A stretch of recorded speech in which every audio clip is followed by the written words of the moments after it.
Hi, welcome to Feedback Friday. My name's Mike Bell and it's the 19th of April 2013. I'm a licensed immigration advisor working with New Zealand Immigration and Settlement Services, and these immigration questions and answers are brought to you through move2nz.com, my community website. So this week we're looking at work experience. So I spend an awful lot of time calculating people's points through the skilled migrant category, looking at their relevance and eligibility, and work experience can be a key point of a person's ability to apply for residence. Work experience can attract up to 75 points, and it can be pretty important, especially for example, working out if somebody can lodge an application and potentially gain residence before leaving their home country, or if they need a job offer in New Zealand before they can get enough points to get through. So we're looking at whether someone can get 140 points or more without a skilled job offer. So between 10 and 30 points can be gained through general work experience. So that's it depends on how many years of work experience you can actually prove, and that's providing documentary evidence like letters from employers, payslips, tax records, pieces of paper you haven't produced. 15 points of bonus points can be gained for work experience gained in New Zealand. Up to 15 points work experience can be gained in an identified area of future growth. So this is an area that's, for example, biotechnology is considered to be an area of identified future growth. ICT, communications, technology, creative industries like arts, journalism, writing. You can also get 15 points potentially if you're working in an absolute area of skill shortage. So that's occupations listed on the long-term skill shortage list. So these points can add up and be extremely important in terms of your ability to gain residency through the skilled migrant category. So what is work experience? Work experience is experience in work of over 30 hours a week. So when you're calculating up, part-time work can actually be counted in terms of that.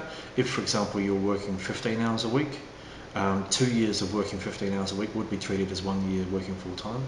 You don't get credit for working more, so if you're working 60 hours a week, it's still only 1 year work experience. So it's working in your area of occupation, so relevant to your current job or the occupation you've got in New Zealand, and over 30 hours or more a week. All work experience is not treated equally, however, and there's a couple of terms which can divide what is and what isn't counted. One is the word relevant, and the second is the word recognised. So relevant work experience is experience that relates to your current occupation. If you jump careers and end up in a completely different career, previous work experience wouldn't be counted towards your points total.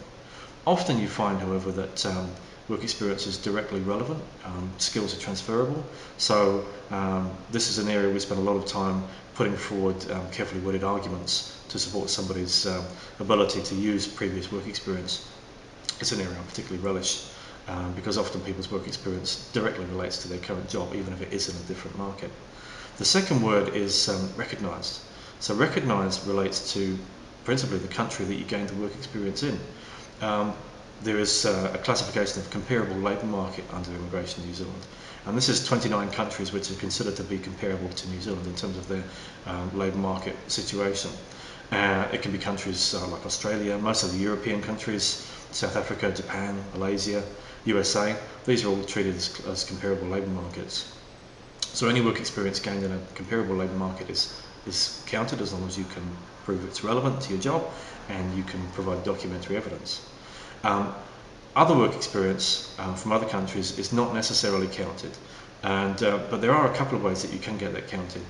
If you have an offer of skilled work in New Zealand that's suitably relevant to your work experience, they do then give you credit for your work experience even if it's not gained in a comparable labour market. So often for people working in other countries, the key point is getting that skilled job offer. Also, if your work experience was gained in an area of absolute skill shortage, so in an occupation that's listed on the long-term skill shortage list, that is also directly credited whether or not you've got a job offer. So that's quite an important point for many people. So I hope this has given you some good information on relevant work experience, what you can get, what you can't get, and I look forward to seeing you at the next Feedback Friday next week. Thank you.